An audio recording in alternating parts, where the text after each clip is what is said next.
Good morning, everyone, and welcome to NorthStar Community, our online service. And so glad to be here. And today, I have my good friend Lisa with us. And Lisa does a lot of stuff for NorthStar. She runs the Wednesday night Boundaries meeting. And so good to have you. Thank you. And we need to do this more often. So we've been talking about. Well, first of all, let me back up. So welcome, everyone, and my assumption always is the same, that if you're watching this, you're in recovery at some level. Maybe you're even in pre-recovery at some level. So whatever it is, you're watching this because you're in pain, or you've had significant pain in your life, and you now have decided that something needs to change. I need to get my life a little better than it's been, or way better than it's been. And so we're going to talk today about, it's a bit of a confusing subject, but it's a very important one. And I got this from Dr. Margaret Paul, who I really like. So it's about resistance. And hopefully by the time we're done, we'll understand that a little better. But the real question is, are we addicted to resistance? And hopefully, so when we talk about addiction, we break addiction into three categories. You have substances, we have compulsive behaviors, and we have people. And so, again, what we want to do is get a life where we're not controlled by destructive things, people or places or behaviors or all those things that, because we're trying to cover up the pain in our lives. And so I always like Russell Brand's quote about addiction starts with pain and addiction ends with pain. And so I'm going to read J.K. Rowling's great quote. Because if you don't know her story, she became very destitute, very poor. Now, of course, she's a world-famous author. But her quote is, "And so rock bottom became the solid foundation on which I rebuilt my life." And so what she talks about is how she had to give up everything to get her life back. And that's really what we talk about with addiction. It's the same thing. So when I talk about addiction, if you've been on here before, you know what I really focus on the effects of abandonment and trauma, particularly in your childhood. Now, some of you have had trauma later in life, but most of us, when we look around the NorthStar community, the group that comes on Friday nights and Wednesday nights, there's a lot of trauma in the room. There's a lot of people in there recovering from trauma.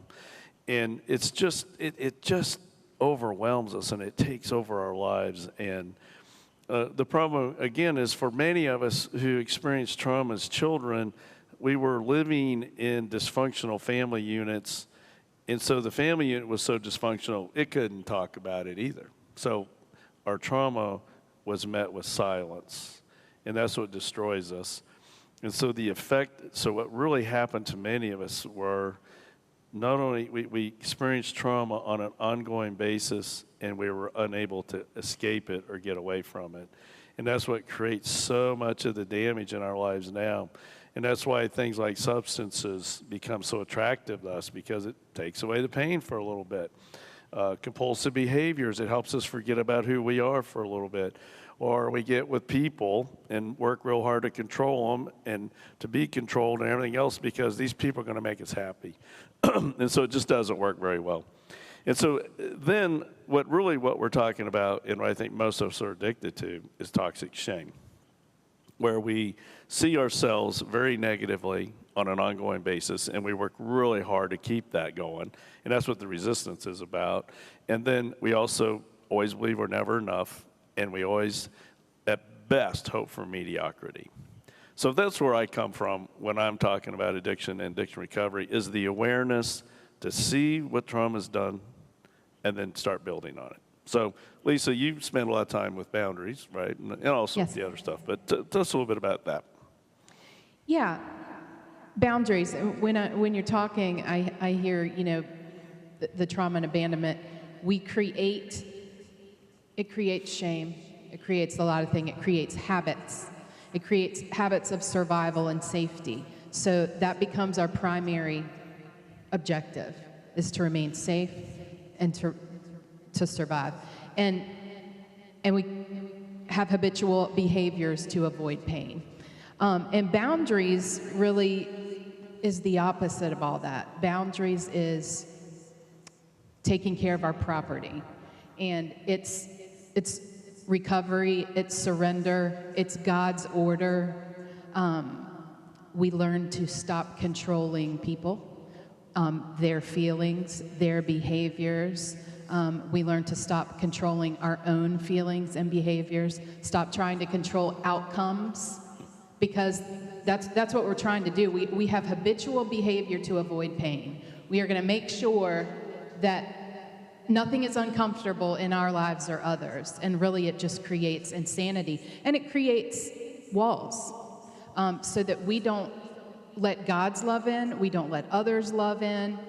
We might not experience as much pain and discomfort, but we certainly aren't going to experience love from God, from others, joy, purpose, all those things. So boundaries takes God's order and tells us how to take care of our property and live while feeling pain, but in a safe way. Boundaries are really like a gate, a fence and a gate. We let in the good, and we close it, and we don't let in the bad. So, it's recovery, it's surrender, it's the walk of any Christian and any addict, really. It's surrender. And certainly boundaries, I always talk about, is operationalizing the awareness that we're getting from recovery. Yes, absolutely. It's putting into practice healthy habits that God ordained, really. Right. It's the way to love. He tells us this is going to destroy love, and this is going to grow love. This is going to cause you to be your sinful, your ugly, wounded self, and this is going to cause you to be your true self that I meant for you to be. And really putting those things into practice. Regardless of how painful, boundaries are hard because for the first time for many, we are letting natural outcomes happen. And it's terrifying, and it's painful, and it's the total opposite of everything we've lived in our lives. It's the total opposite of survival.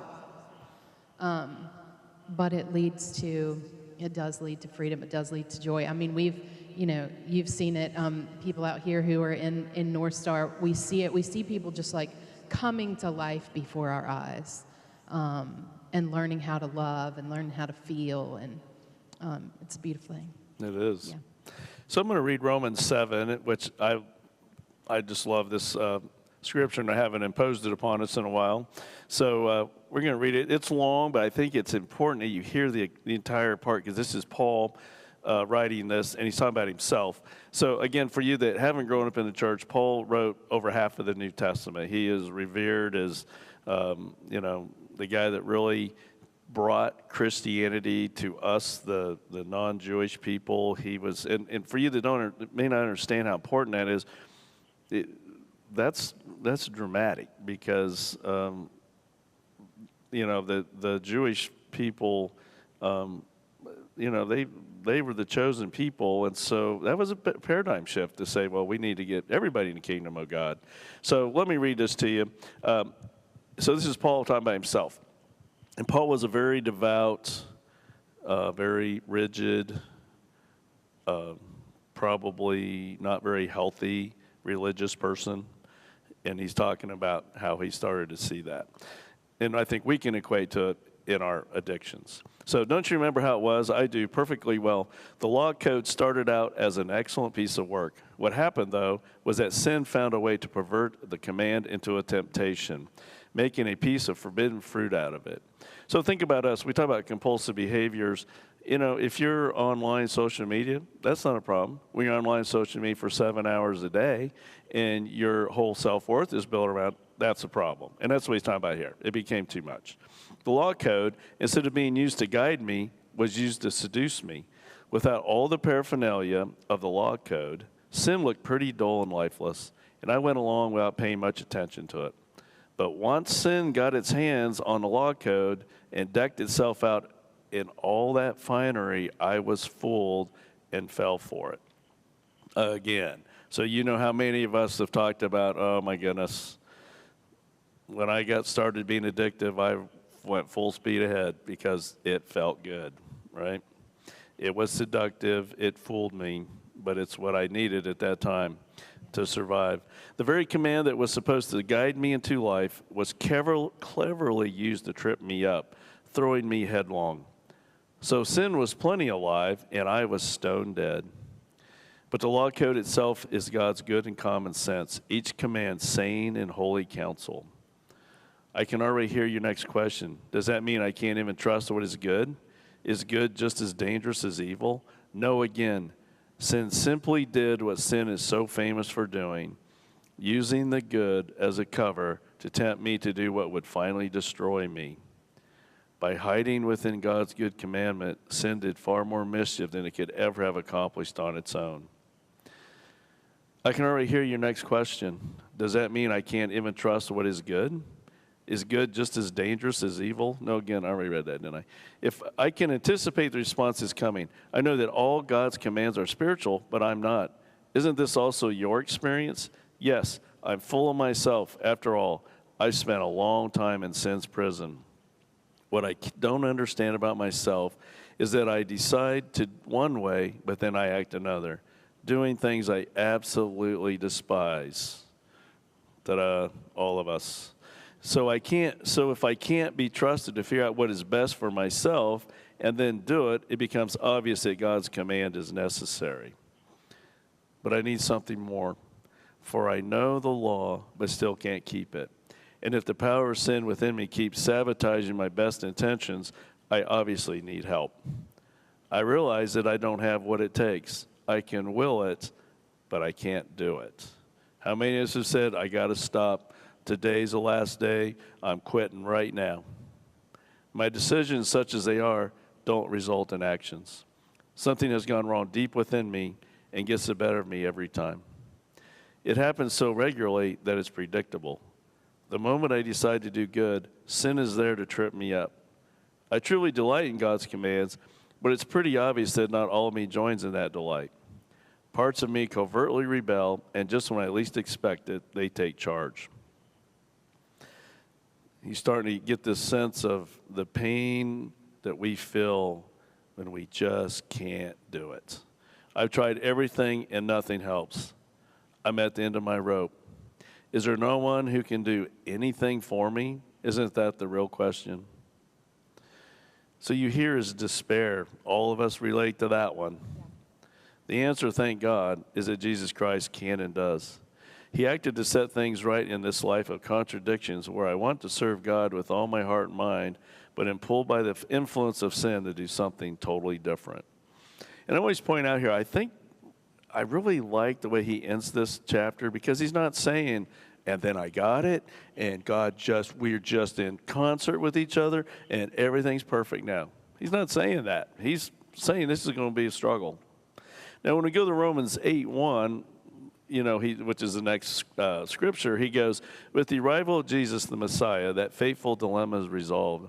Those who enter into Christ being here for us no longer have to live under a continuous low-lying black cloud.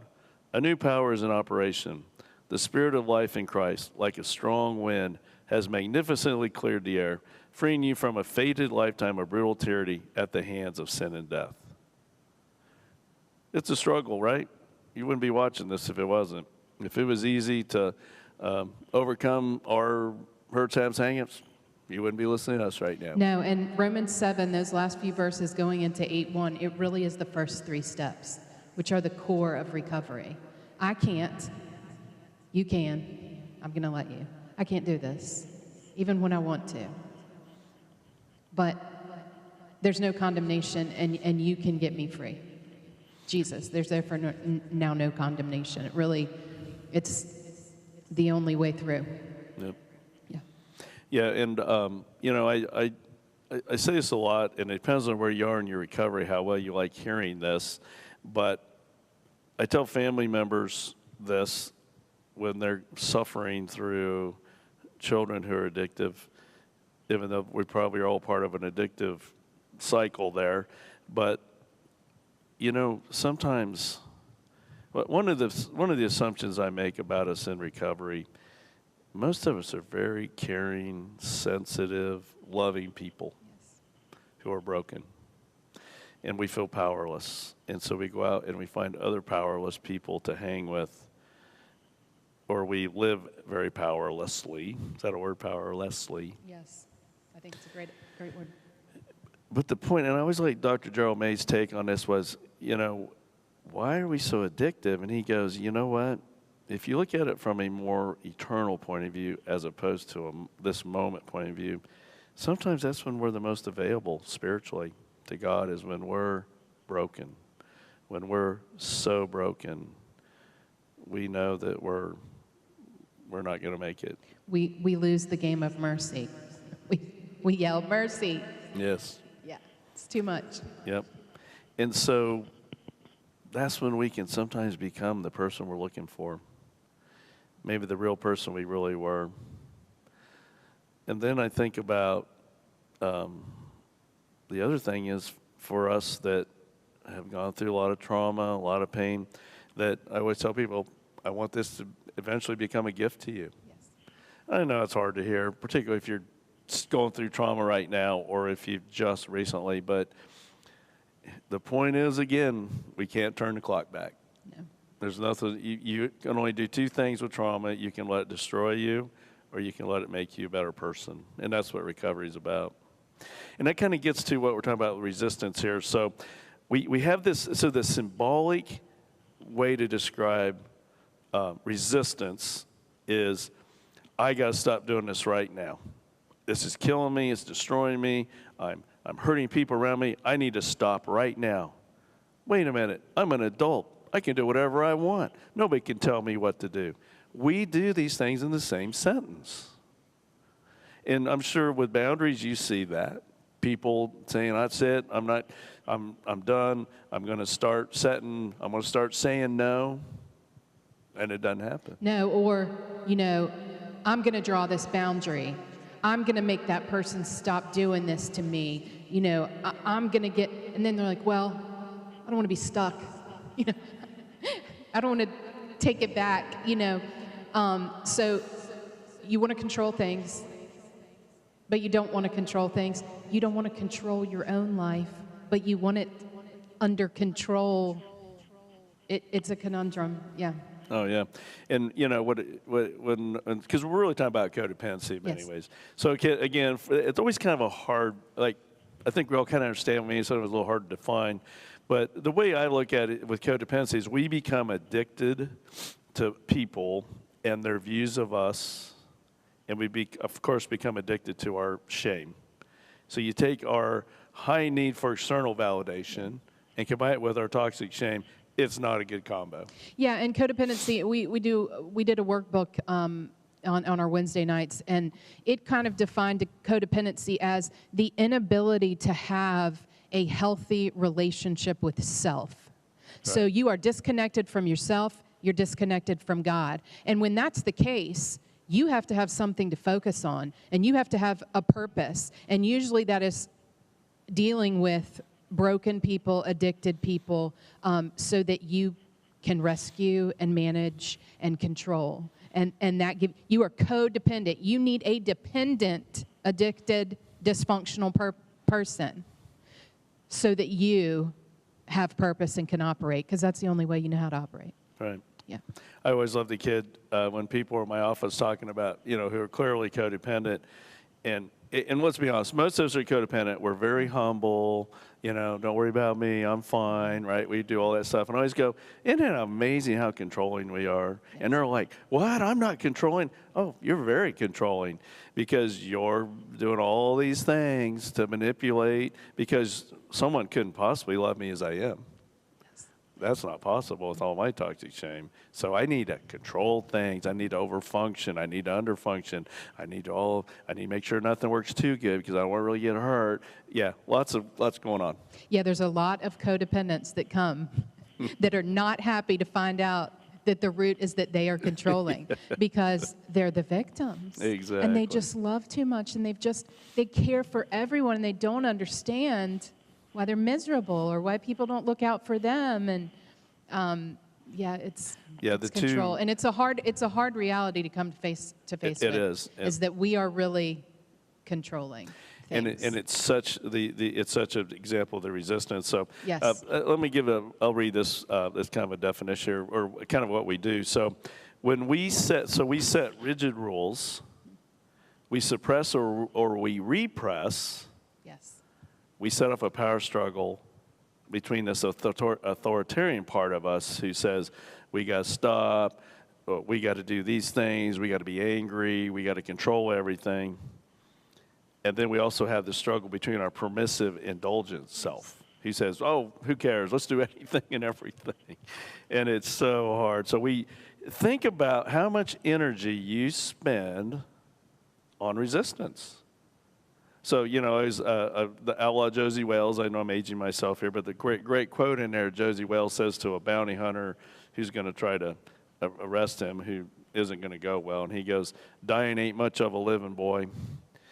And we changed that in here to say, surviving ain't much of a way to live. No. It is not, but that's what resistance does. It tells us to hunker down, fight everything, mostly within myself. Trust no one. Yep. Not even self. Oh, no, yeah. So we're stuck in no man's land. We can't trust others and we can't trust ourselves. Yep. And that's why the Romans 7 is so good. Yes. Paul is clearly stating his resistance, this over-functioning in the law code and Yes. what the rules are and all that. And then at the same time, his other side going, no, we're going to go out and have fun, enjoy ourselves. And the problem is, then they both become bad. Yes. When neither one are bad by themselves. So then the problem is, with this resistance that's so profound, there's no way we can have purpose. No. We talk about all the time about having a rich, full, meaningful life. And of course, when you first start recovery, that's like, no. First of all, no. Second is no. And third is no. Right? I remember one time, it's funny now, wasn't at the time probably, but when someone was in our group and we were talking about passionate purpose, and she stood up and said, not only I don't want a purpose, I don't have to talk about a purpose, and you can't make me have a purpose. I think that would be a pretty example of resistance when you say, because she didn't want to be hurt again. Right. She just assumed the world was going to hurt her in some way. And how many of you grew up with parents that said, now don't expect too much because you'll be disappointed when it doesn't work? Yeah, I heard that a lot. Yeah. And so when I hear it, so I like to say to my kids, you're in a world where it's high risk, high reward. It might not work. Might be, if it does, it's going to be big, but there's a lot of risk to it, but you got to make that choice. Yeah. Discomfort and pain are the price of admission for a meaningful life. Yes. Yes. Oh, happy day. Yeah, and there are a lot of people that don't want to hear that. Yeah, Russell Brand, I assume most of you know him. He's a comedian, but he's really become quite a, I guess, I don't know what the word would be, a podcast guru in a way. I mean, A recovery guru. Yeah, he really is so good, and he has such good humor with it. But he was talking about when he first went into recovery. He says, I was this hip. I'm too hip for this. I'm too cool for this. I'm a poet. I'm a free thinker. All these things you're telling me to do, I don't need that. I need it. But yet he was so miserable and broken. In chains. Yeah. You are this outlaw freedom seeker that's in chains. Yeah, exactly. Right. And so, which is a great segue here, is that's what this is about, is once you understand resistance and how much time you're spending on it, you can start letting it go. And then one of the great ways to do that is you start setting boundaries. Yes. Because, Dr. Paul, again, who I've quoted a little bit, her other quote I use all the time is, the most courageous thing you can do in recovery is to get toxic people out of your life. Yeah. And so I always want to make sure I say this in the right way. When I say toxic people, I'm not necessarily judging them because you're part of the problem. So toxic people mean you're getting toxic people out of your life. You're probably toxic to them too. Yeah. So we have to do both. But I think that's where boundaries, again, become so important. To overcome resistance is to start resisting this urge to buy the shame instead to let go of it. Yeah, and ultimately we're resisting what we fear, which is being controlled. And being controlled, why do we fear that? Because we think that the controller will harm us. We're afraid of being hurt. We're afraid of being abandoned. We're afraid of being rejected. And I will add in again, because we understand that. Right, we have experienced that. And so you trust no one, including yourself, whether the controller is you or an outside force. So yes, boundaries are important because we come to realize that we can be safe. And we aren't little children anymore. Right. And we are not powerless. We have God, and we have his rules, which really are boundaries, limits. So we can and we have to start putting boundaries on ourselves and others. And then we can be safe, and we can avoid all the things that we're afraid of, which is not necessarily pain, but, we can avoid being out of control. Right. And so maybe a way to kind of summarize all this is, if we can let go of resistance, I mean, if you think about it very logically, what we're doing is we're resisting the opportunity to have a ritual, meaningful life. Correct. And connecting with God. So, and what's ritual, meaningful life mean? To me, that means I have connection within myself. It means I have purpose. I have dreams. I have needs that I recognize. I have connection with other people who are healthy. I have connection with God, so I have a spiritual connection. And so those things all add up to a convergence of where I have a life that's not built around resistance, which is a prison, like you were saying. The analogy of the baptism with Emma this morning, it was beautiful, and I thought it went so well with our talk this morning, because baptism really is that. It's a surrender of a sort. And we were having a conversation, and, baptism is really saying, you know what, I'm going to surrender to the possibility of good things. I'm going to surrender to the possibility of a loving Heavenly Father. And I'm going to surrender to the fact that he might care, and that life can be beyond what I'm going to stop rolling my eyes. I'm going to stop being cynical. I'm going to stop being scared. I'm going to take steps forward and put myself in the hands of God, in the hands of others. And Jeremy said it really nice this morning. He said, thank you for trusting us, with that. And it's a perfect example of connecting with others and connecting with God. It's surrender. I'm going to be baptized. I'm going to let go of some stuff and allow good things and possibilities in my life. Yep. So to just kind of end this today, we certainly could probably talk for hours about this. Yes. But here's some questions for you to think about. Why is having control over not being controlled so important? Why is that? How did resistance become so much more than loving ourselves? As children, we might have felt helpless, alone, and lonely. Do we carry that with us into our adult life? So remember, so many of our addictions, and remember, our purpose of addiction is to take away pain and really reduce the feelings of abandonment and all that stuff. And so what we're saying today to you is, start considering how much energy you're spending on playing it safe, being perfect, fulfilling your toxic shame assumptions, and not putting energy into having a ritual, meaningful life filled with love, connection, understanding God is love and really feeling that.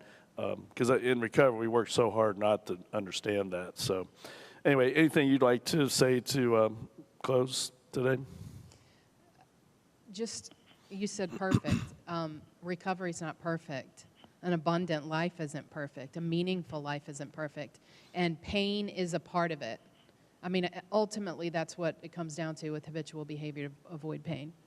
We have to learn skills and find love from God and from others in order to deal with pain, face pain. It's a teacher. It's an eye-opener. It's a healer in a sense. It brings you right to the feet of God, face down. So we have to get in here and learn steps to have different patterns and not habitual behavior to avoid pain. Yeah. Right. So I can say with confidence that my life is better due to recovery. I feel more connection. I feel better about me.